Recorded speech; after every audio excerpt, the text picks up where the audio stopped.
Welcome to the Independent Dealer Podcast with hosts Luke Godwin and Jeff Watson, a podcast by dealers for dealers. Here we go. Hello, guys and girls. Welcome to the Independent Dealer Podcast, brought to you by Buckeye Dealership Consulting.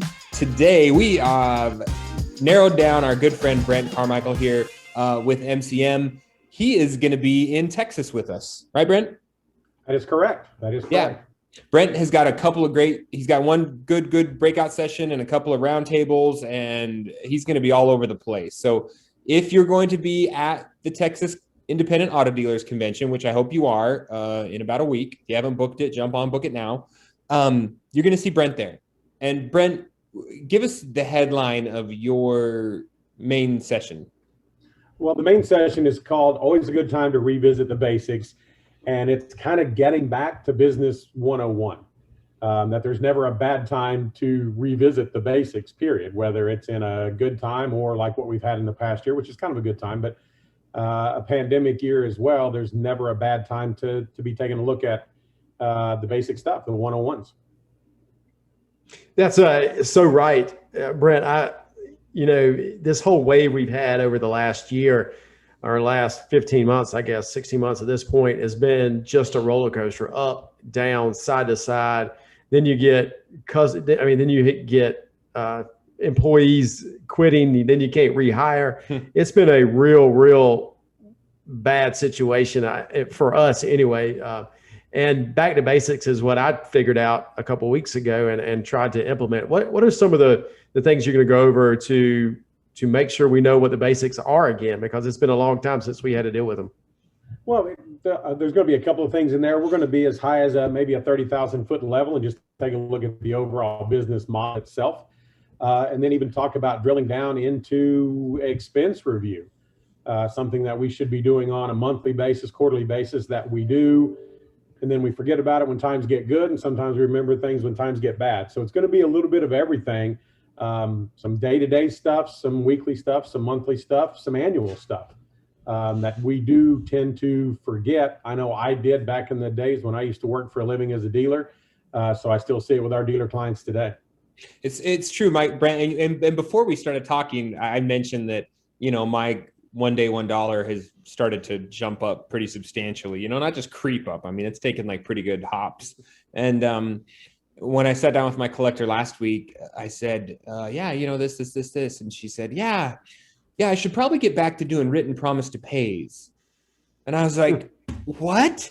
I was like, why did we stop? When did we stop doing this? So you're right. It's back to those basics because things were so good.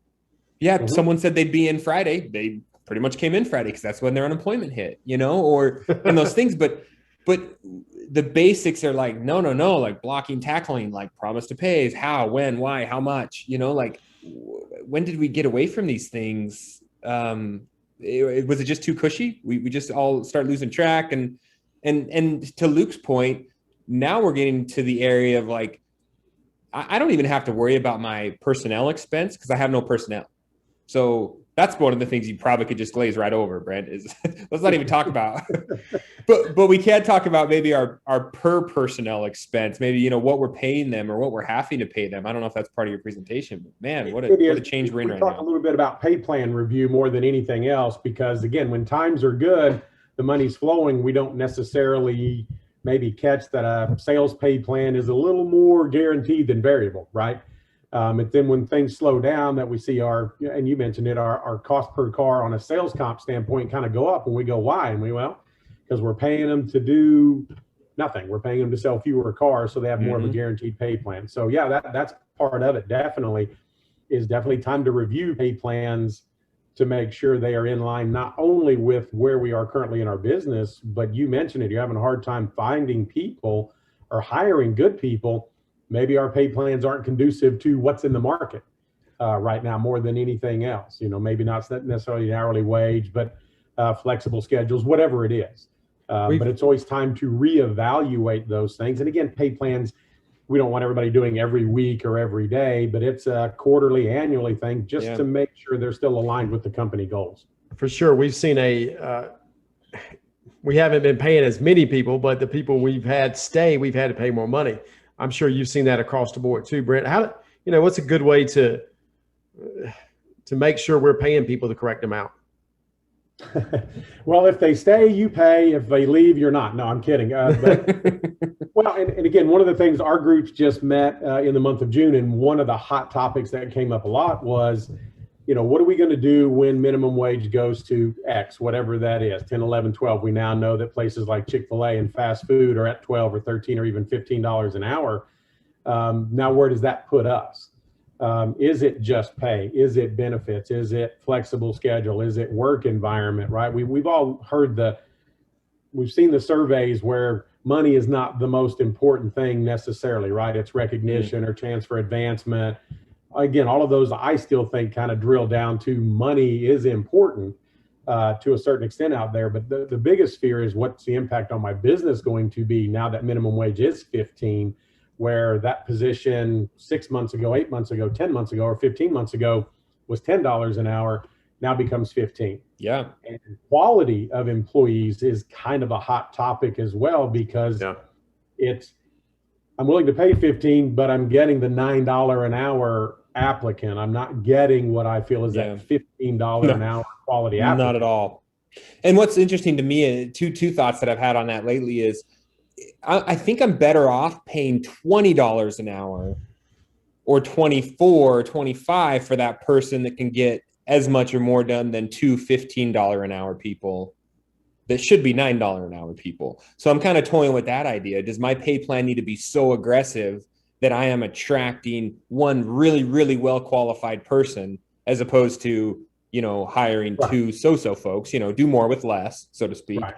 And then the other thought, is it just, I don't see, I don't know. I've complained about this in podcasts before, so I won't go into it, but the not showing up thing, the not on time thing, I guess I'm realizing that I thought that putting in my ad, hey, this is $40 an hour, 40 hours a week. This is full time. You get full time. Like people wanted that. They don't want that. No. That's what I'm realizing. They're not responding to my ad because I'm asking for 40 hours. So my second question to everyone is, how many hours a week do you want to work? 32. Yeah, they want to work 30. Consider full time anymore. Yeah. Nobody wants to be here at a job. It's crazy. That blows my mind, 32 hours. But I think Iceland just finished up an experiment, I should say, where they went to the 32-hour work week, and apparently production went way up, and it worked for Iceland, but who knows if it'll ever work for the U.S. Brent, one quick question. With all of our expenses going up, you look at 20 group numbers all day long, have you seen an increase in monthly payment go up or weekly payment go up? Not drastically recently, but if I look back 5 years ago, yes, I think our average weekly payment in our 20 group was $85, $87, 2016, 2017. Now we're 92, 93, 94. So it's almost been like $1 a year. But again, it kind of goes back to a lot of our dealers base that payment off of, a net income and a 20 or 25%. So they've just automatically chosen to go present the customer with that higher payment. And again, with incomes going up, they can afford that, right? When we go to, if it is $15 an hour federal, now we should be able to ask for $97, $98, $100 a week at that point, because it fits as far as a payment to income ratio is concerned. So not drastically in recent history, but if you take a look back, it's 10% over the last 5 years. Yes. Well, it's got to go up with the cost of cars that have gone up. So are your people in your 20 group, are they buying less car than they were buying 8 months ago, or are they buying a higher price car? No, well, despite what's happened this year, let me put it that way. From moving forward, where we know it's 37 or 39% wholesale prices are up, or they were through the end of May. June they came down just a tad bit, but they've kind of stuck to their guns. And now it's a older, higher mileage car, but they've tried to be disciplined and say, I'm just not going to pay more than $5,000 or $6,000, so that I keep my 3-year term, I keep my $400 a month payment. Understanding that it's hurt volume to a certain extent. They've sacrificed volume for the model, which a lot of us, have a hard time doing. And some businesses can't afford to do that. We understand that, but I've done that. So I get it. Yeah. I guess that would be a question too, Brent, is that just a philosophy, is either way right? Or do you see that as a buy here, pay here, if you don't keep your volume, if you don't keep your volume, is cannibalizing on your portfolio a good idea to get you through these rough times where you feel like, hey, what I don't want to do is go originate a whole bunch of bad loans, either over the dollar amount that these guys should be in, or I'm putting too much money on the street, or I'm doing this. I'm going to wait and see what normalizes. So I'm going to do some slim deals for a couple of months, kind of eat away into my portfolio so that I don't have this little cancer. Well, and that's where most of our dealers are. They understand. And again, it's kind of over the last 4 or 5 years, become more prominent with our groups is it's cash flow, cash flow, cash flow. They're not worried about building huge portfolios and equity in business. I think they pretty much realize there's not going to be an IPO anytime in the near future. So here's how much cash I need to do X, whatever that is, retire debt, retire leverage, whatever that is. And whatever that level of sales to maintain that cash flow is where they come back to. And so they're okay with, I've got a lot of dealer clients that have said, hey, look, I want to be 2,000 accounts and I want to be any more. 2,000 gets me X, it does this, and I can stay there. I'm not worried about new locations or anything at that point. So, the growth strategies have fallen off over the last 3 or 4 years for sure, pretty predominantly over the last couple. And actually going into this pandemic over the last year, a lot of them were already going that direction anyway. So they were in a good position as this started. They already had their model or their plan in place to go, I just kind of want to stay 60 a month or whatever that number is. So it kind of worked out good for them as far as this last year was concerned, where they didn't need 100 cars and could only sell 60, or currently where prices are just so ridiculous that I may have to sacrifice volume because I'm not going to pay $2,000 over MMR for a car because I just can't afford to do that from a loss standpoint. One thing that, and we'll talk about the model a little bit in the presentation, is, we look at one to see, okay, if I do take on more risk for the same type customer, we challenge the dealer to assume loss ratios are going to stay the same, that nothing's going to change there. And so typically whatever that increase is probably going to fall to an average charge off. And where does that put you from a financial standpoint? And can you live with that, what in most cases would probably be reduced profitability if everything stayed the same? But how many more cars do you think you can sell by sacrificing from a quality of deal standpoint? These are discussions that we have a lot in our 20 group meetings when a dealer comes in, and when they come to me and say, what should I do? Which is better? My first question, guys, is, well, Jeff, Luke, what do you want to be when you grow up? Mm-hmm. Right? I mean, there's no right or wrong, the cash model or the equity model, neither one's right or wrong. It just depends on your appetite and your availability of capital. Well, Brent, every time I think about what these cars are bringing compared to what they were bringing, in normal times, all I see is higher repo loss. Every time I go to pay an extra $2,000 for a car, which I haven't done, maybe I have, maybe I haven't, I just think that, well, that's $2,000 more I'm going to lose in my repo. So does it even make sense to do that? And it sounds like a lot of that's been going on. Y'all been discussing that. Yeah, and what you have to take a look at, Luke, and that's a great point, is if I'm going to sacrifice, I have to increase sales by X percentage. And that's something that we can sit down with the dealer and figure out what that X percentage is. Maybe 10%, it may be 15, it may be 20. And if they can pretty much guarantee that we're going to be able to do that ongoing, then it may make financial sense at some point. But if you can't pretty much know that it's going to increase volume by X, you're exactly right. That $2,000 is just going to fall right to the average charge off. And honestly, for anybody to think that they can increase the amount of cars they're selling right now, I think is pie in the sky. I don't think that with the lack of inventory and what's going on that anybody could say, yeah, I can increase volume. I don't think that's possible. That's just me. Well, I mean, they can, but it is stepping way out. I mean, they would drastically have to change a model to do that, reduce it down, extended term, lower a payment. They're going to have to make some pretty serious concessions at this point to pretty much guarantee that volume, yes. And then it becomes a question where we've got to sit down and go, okay, I just did this actually with a dealer, back in May at an on-site. We had to pretty much guarantee 15% increase every single month. Not just on an annual basis, every month we had to sell 10 to 15% more cars than we were currently selling, or his profitability would actually go backwards because we knew that we weren't going to get a better quality customer. We had to assume future collections were going to be the same. And, by the end of the meeting, I can't guarantee that. I might be able to do it for a month or two, but I said, you've got to do this for 12, 15, 18 months in a row. And if you can't, then we probably don't do that, because at the end of it, we showed that his profit per car sold was actually going to be going down 18 months from now, as opposed to going up or maintaining. So he's going to end up making less money per car sold than he is now. More profit, but less effective was my point. Hey, everybody. Sorry to interrupt the podcast real quick, but we need to plug Buckeye Dealership Consulting, the sponsor for the podcast. Yeah, Jeff, like I always say, reinsurance is the best way to build long-term wealth in our industry. And Buckeye Dealership Consultant, they do it. They understand our business, and they help us mitigate risk and help us set up programs to make us money and protect our customer.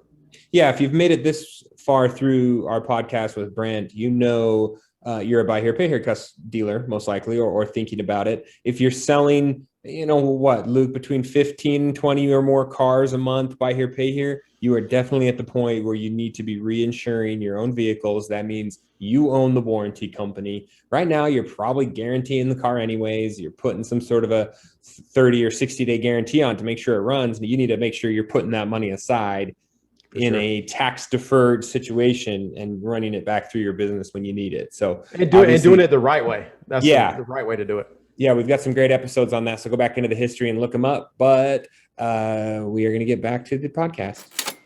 Yeah, that would be my question. And this could be, I guarantee it's a stupid question, but is the old pricing model, doesn't apply anymore, right? We got to look at this like, it's not cost times 2 plus 1,000. Like, that's just not happening, or whatever it is or should be. Do we have to just be okay with that? I'm not making $8,000 on an $8,000 ACV. Honestly, we do. We haven't been. Yeah, when cars got over $5,000 in an average price, your days of double plus $1,000 were gone, because you were looking at a $12,000 sale price. And $400 a month, that's a 42-month term, right, with the average down payment. And numbers just show that wouldn't work. So, we have it in our composite as a benchmark of what your gross should be as a percent of ACV. I don't like talking about it as far as a benchmark is concerned. I believe it's 80 or 81% or something. So a $5,000 ride would be $4,000, and you can kind of do the math with the rest of them. I still think there is a market price for cars. I think we get over that $13,000 sale price for most dealers in most markets. And I think you start to see a pretty good decrease in overall performance. And when I talk performance, I'm talking on a profit per car sold basis, front and back end, everything added in there. I just don't think we have the customer base yet to get to that sale price. I have a lot of my dealers that are $10,000 ACV and above. So I get the $15,900. Typically, those guys are $17, $18, $19, $20 an hour. So there's a little bit more affordability. But our data shows our average buy here, pay here customer brings home around $1,500 or $1,600 a month. And you get to that $13,000 and over, that's back of a $400 a month payment. Now you're 42, 44, 46 months. You're somewhere close to a 20-month break even on that same customer that guys, I've said this many times. I've been in this deep subprime customer business since 1989, starting out in B loan. The customer has not changed in that many years. They make more money now than they did in 1989, but the actual customer is still pretty much the same, sub 500 credit score, job time change, residence change, has a more volatile lifestyle than the normal customers. So I just think there's a tipping point right around that $12,999 and below.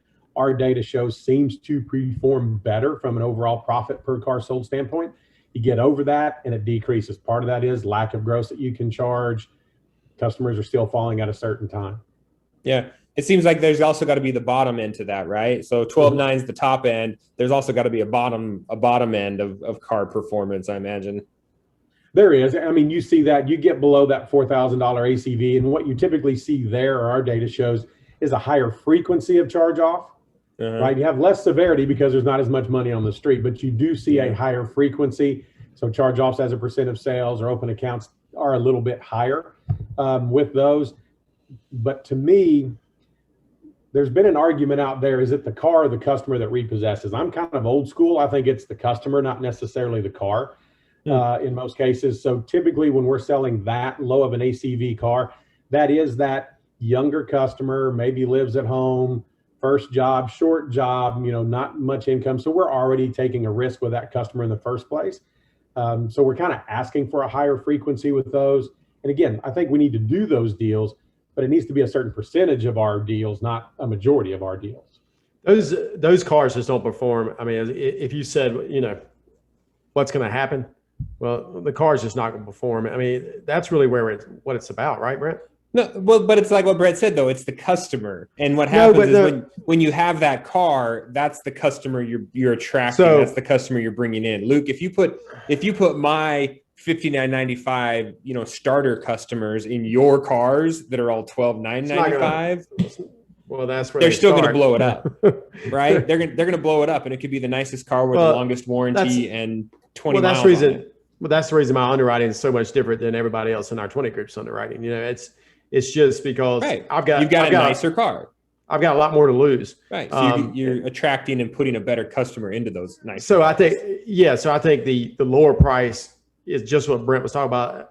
You have a younger customer, a customer who may not know what's going on doing that. And that creates the default, but the car also contributes to the default because it's not going to last no matter who drives it, probably. Well, I don't know about that. Let me throw out a phrase, guys, that if any of my 20 group members are out there are going to hate this because I'm famous for this, and it's called devil's advocate. Devil's advocate says that, and we've got quite a few of the 10 grand and above ACV dealer clients.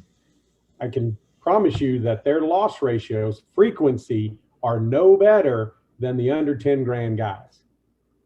So their charge-offs as a percent of sales or open accounts are not any better than those under the 10 grand. So our data doesn't show that it brings in a better customer from that standpoint. Now, mine's way better.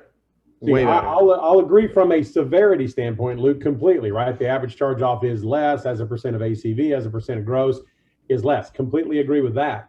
But the data for our high ACV dealers, in fact, I've got a couple of them that are 12 and above, that are above 50% charge-offs as a percent of sales on an annualized basis and have been. Now, again, grain of salt with this. These are the guys that, hey, I'm not going to let Jeff run 2 weeks late on a payment or 3 weeks late on a payment. No.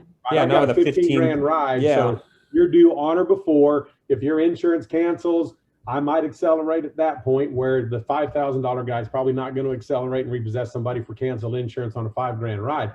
So again, it's kind of a grain of salt with that. I'm not going to say that if you're on higher ACV, it does not work. I'm just saying that our data shows, and again, it's not 10,000 dealers. I'm going to promise you that. It's a smaller sample, but it just doesn't pan out that they pay overall any better than a lower ACV. And again, collected different. There's so many things that go into that. So just a little bit of a grain of salt with that. Sure. Yeah, I don't know that Luke's, Luke, your ACV is probably double mine. Probably. Where are you at? 10, 8? Right at 10. Okay, yeah, I'm like at 7 or 8. So we're not quite double, but definitely a different mentality. I think, Brent, like you said, I am going to let them get a couple weeks late. I'm going to work with them. Luke, actually, I guess on the flip side, lets them get a couple months late. So he might not be a good example of this. So if they're paying and they're communicating, they're probably still riding. But the one thing, if talk about insurance, I'm strict on insurance. I'll cut them off in a second because they total, right. That's where you really lose. You don't lose in a repo, Luke. You lose in a total loss. That's when Sure. Not as much now as he did 18 months ago, right? Because car values are up. We haven't seen it. So far, it hasn't necessarily bled into the insurance settlements. We're starting to see a little bit of an uptick in that, which is nice, but not at the rate at which we're having to pay for the car, which is a little depressing. No, we're having to challenge every one of them. And that's the funny part is the best, not the best, but the cheapest inventory I can find is my repos. So I've kind of got to the point, even with my collection girl, I said, you know what? what I don't want to do is work with a bunch of people that are going to be dead ends. And then in 6 months, I have a huge wave of repos coming in. I said, let's get on them quick now. And let's be a little aggressive with picking them up, because, if you're not working now and you're not getting the hours right now, there's something seriously wrong that you're not telling us, right? I mean, if you tell me you're not getting the hours at work, there's something else happening. And I want those cars back. I mean, if you're not going to pay for it, unfortunately, I'll get it and recondition it and put it back out there. It's the best ones I'm finding.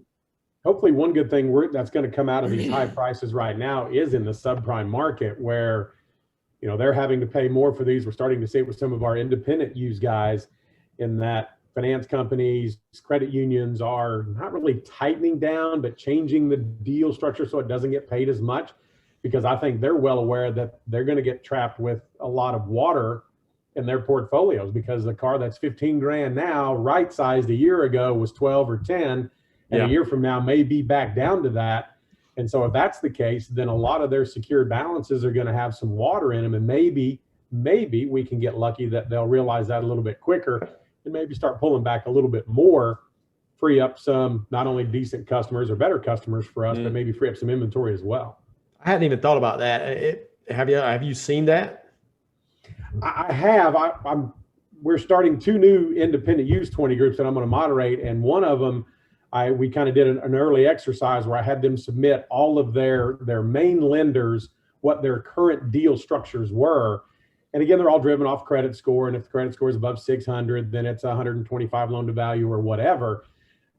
But now the updated ones of those we got, even the upper credit scores are 105, 110% loan to value, where last fall they were 125, 130. Yeah. Okay. And so, yes, they are starting to already kind of accommodate for this spike in value.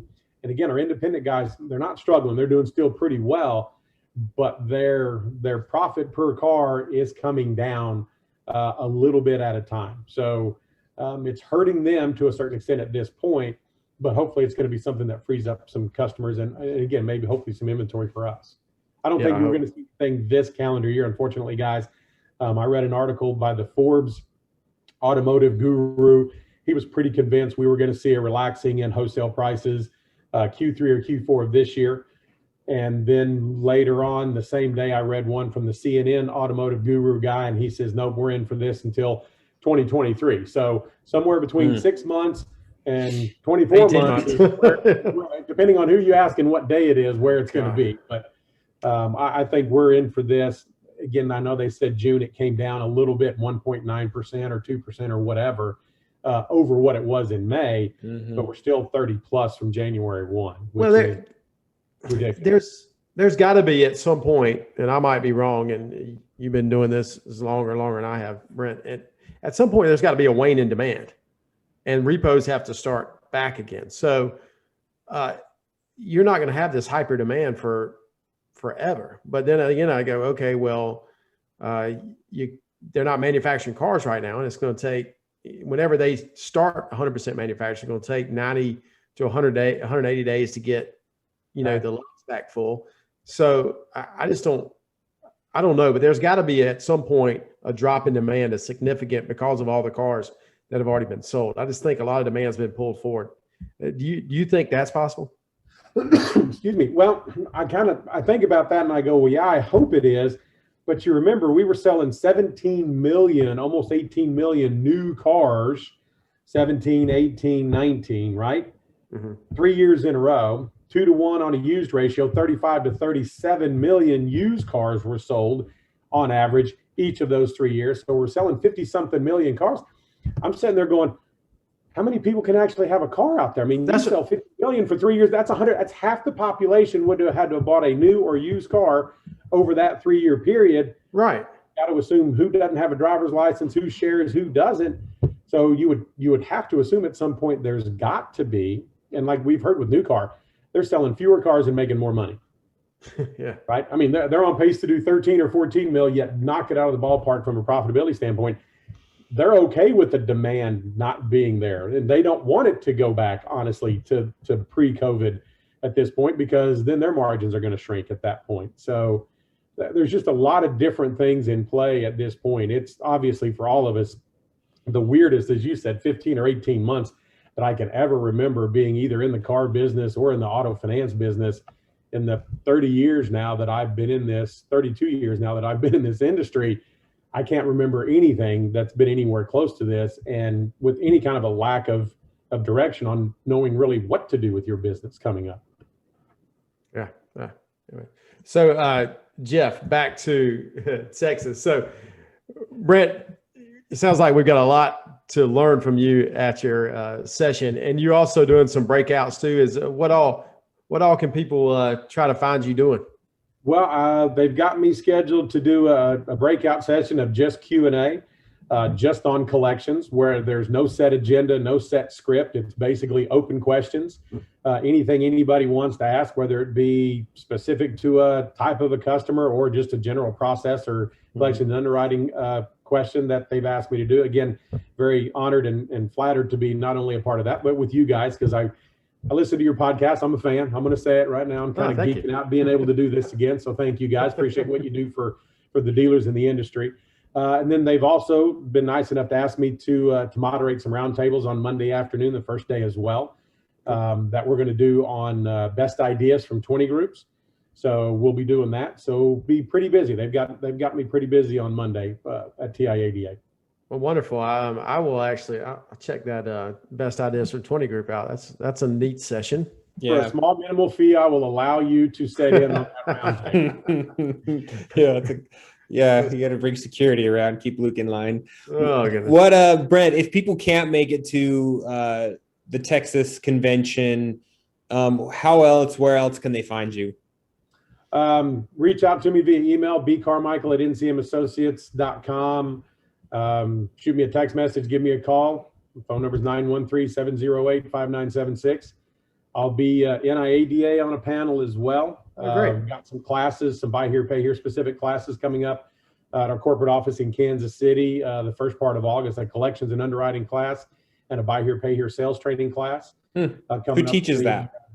9th through the 12th of August in Kansas City. You teach that? I do. Oh, I do. There you go. We have a full suite of, we have a collections management, sales management, shop reconditioning center management class that we offer. We don't offer all 5 of the classes every year. It's kind of based on demand.